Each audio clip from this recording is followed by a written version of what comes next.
In this Naresh tutorial we show you how to create a course. Once you click on the dashboard icon, you would land on the dashboard screen. On this page, click on New Course, enter course name on the pop-up and choose if it's a paid course or free course. Once done, click on Go to Course Creator. Here, select Add Section and type the name of the section and add the chapter name. You can upload a video or a document or even paste a YouTube, Vimeo or Prezi embed code here.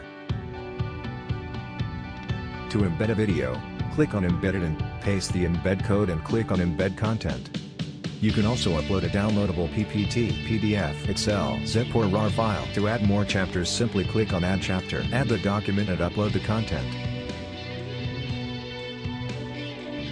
Once done, simply click on Save Next button. On the next page, you can add the author name for the course certificate and the designation. Complete other details like course reader level, signature file, course price in Indian rupees or US dollars. Once ready, you can make the course visible to public and also set the course as a featured course. Simply click on Publish Design Course page and your course will be ready.